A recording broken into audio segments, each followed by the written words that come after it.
When we talk about COVID-19, whether in China or overseas, it remains an unforgettable period of many people. From late 2019, almost my whole high school life was shaped by the pandemic. I experienced the most serious early years in China, from strict restrictions to the later reopening. I grew up in a medical family, so I understood why fast public health actions was necessary. In the winter of 2022, my father, as a health care worker, went to support a Fangtang shelter hospital. He also spent Chinese New Year's away from our family. I was very proud of him, but at the same time, I could see the pressure faced by the medical workers, government decisions, public opinion, and international attention. Now, as a design student, I look back at this experience more critically. I want to understand not only what this system helped to achieve, but also what kinds of difficulties they created in everyday life.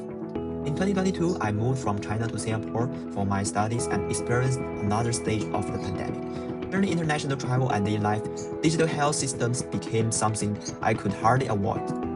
This made me ask, what did this system consider? What did they overlook? And why did the two countries make different choices? So what was actually decided in this historical event? In China, the healthy code was much more than a QR code. The healthy code and the travel card were two separate systems, but they were often used together. A green code usually meant no more access.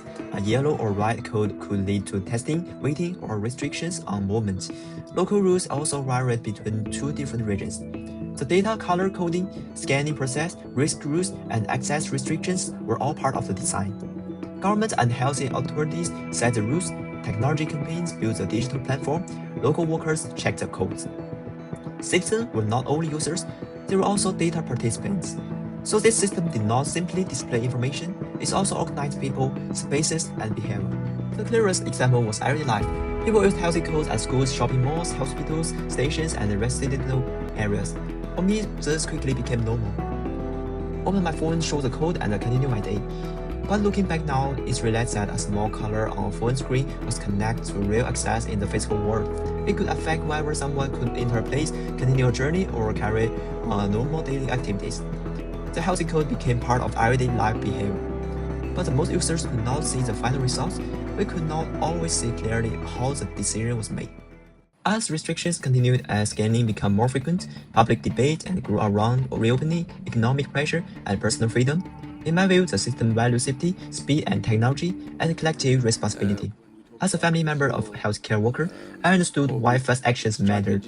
It has seen the pressure and responsibility faced to my father and another medical workers. So for me, care was never be an abstract idea. But as a health code user, I usually saw only the final color. I did not always know what data or rules were behind it, why it changed, and what it should do if something went wrong. As a design student, I think that if a system can affect someone's real-life access, the user should understand why that decision was made. For example, if a healthy code suddenly changes, the healthy should clearly explain why it changed, what the user should do next, and how to correct the possible error. The interface was simple, but the system behind it was much more complex. So I do not think the system can simply be called good or bad. Care and control could operate through the same interface. For me, scanning a healthy code usually took only a few seconds, but my experience was not everyone's experience. The system also assumed the users had a smartphone, internet access, enough digital skills. It could care difficultly for some elder people, people without suitable devices, or users who did not know how to deal with an error. As a design student, I realized that the design should not only work for the elderly, or the most common user. If someone cannot easily use a smartphone, there should be another option, such as an alternative document, devices, or human support. I also started to notice whose voices were most visible.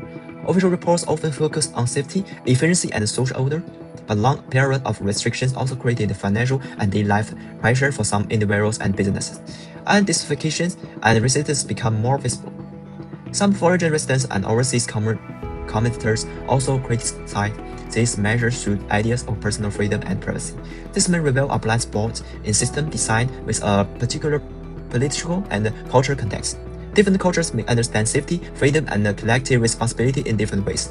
Again, I do not think we can simply judge the system good or bad. For me, good design should not only allow different people to enter a system, and should also make their real problem and difficulty visible.